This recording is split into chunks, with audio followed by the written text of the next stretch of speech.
Il y a eu un moment dans mon histoire avec Satine où il a fallu trancher. Je ne pouvais plus continuer dans le mélange, dans ce bric-à-brac d'essais qui me ressemblait plus.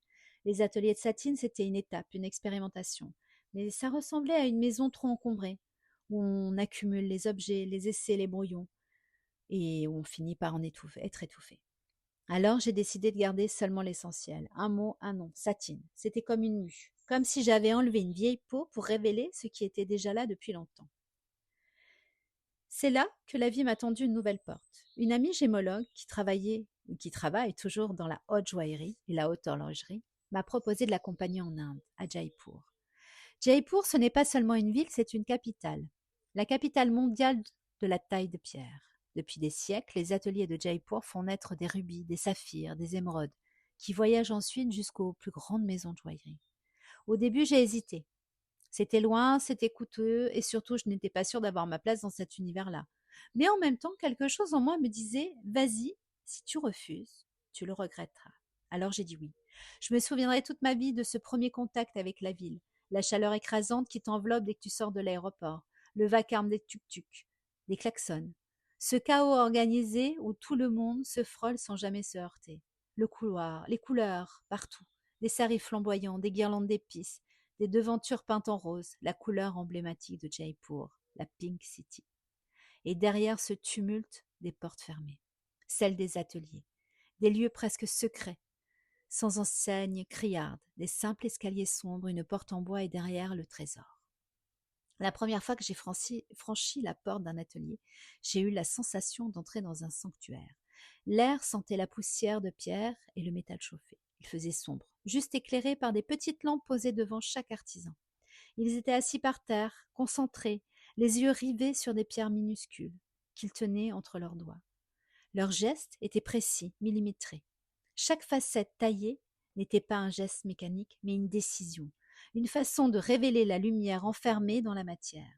Je regardais fascinée. Je ne savais pas encore différencier un rubis d'un grenat, une émeraude d'une tourmaline, mais je sentais au fond de moi que je touchais à quelque chose de grand, d'ancestral, de sacré. Avant de partir, j'avais préparé un petit dossier à l'intérieur, mes premiers dessins, rien d'extravagant, des croquis parfois maladroits, parfois griffonnés à la va-vite, mais ils étaient chargés de toute mon envie, de ma vision, encore floue, mais déjà vivante. Je voulais donner naissance à une collection, ma première vraie collection de bijoux. Et j'avais gardé ces feuilles comme on garde un talisman. Avec moi, j'avais aussi toutes mes économies en espèces. Pas une fortune, mais pour moi c'était énorme. Chaque billet représentait une nuit blanche sur mon ordinateur, une heure de formation donnée, un sacrifice silencieux. Je les gardais précieusement, avec une boule au ventre qui ne me quittait pas. Parce que je savais qu'à Jaipur, rien n'était garanti. On n'était pas dans un circuit balisé avec factures et contrats. Ici, tout se jouait à la confiance, à la parole donnée. Alors j'ai pris le risque, j'ai montré mes dessins, j'ai vu naître quelques prototypes, encore bruts, pas polis. J'ai laissé mes économies, tout ce que j'avais. Puis je suis rentrée en France, à Azur, avec ce mélange de peur et d'espoir. Les semaines qui ont suivi ont été interminables. Je n'étais pas sûre de recevoir ma collection. Rien ne me prouvait que mes dessins ne dormiraient pas dans un tiroir à Jaipur, ou que mon argent ne se serait pas envolé dans les méandres d'un atelier lointain. Chaque jour, j'ouvrais ma boîte aux lettres avec appréhension. Je guettais mes mails, mon téléphone. Je vivais suspendue à cette incertitude. Et en même temps, je me disais, si tu veux que quelque chose existe, tu dois accepter le risque. Tu dois passer par cet inconfort. C'était ça la bascule. Le moment où je n'étais plus seulement une rêveuse, mais quelqu'un qui osait mettre de l'argent, des dessins et une part de soi dans un projet. Ce voyage m'a changé parce qu'il a relié tous mes morceaux, mon enfance en Afrique, mes années en Guadeloupe, ces souvenirs de dollars des sables ramassés sur les plages comme des petits talismans que je gardais précieusement. Et maintenant ces ateliers indiens, où l'on polissait les pierres comme on révèle une âme. Je me suis dit, voilà, c'est ça que je veux faire. Prendre des souvenirs bruts, mes légendes d'enfance, mes talismans, et les transformer en bijoux. Pas des bijoux décoratifs, des bijoux habités.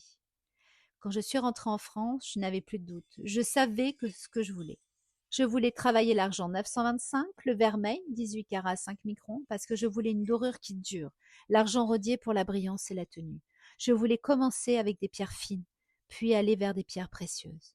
Le diamant, l'émeraude, le rubis, le saphir. Je voulais des bijoux premium, exigeants, rares, pas pour tout le monde. mais pour celles qui cherchent du sens. Jaipur m'avait donné cette certitude. Satine ne serait pas une boutique de plus. Satine serait une marque, une vraie marque. Je me souviens d'un moment précis. On m'a montré une pierre brute, grise, presque insignifiante. Et puis, après polissage, elle s'est mise à briller d'un feu intérieur. J'ai eu des frissons. Je me suis dit, voilà ce que je veux faire de Satine.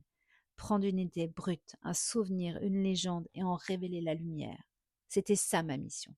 Et je savais que je n'allais plus la lâcher.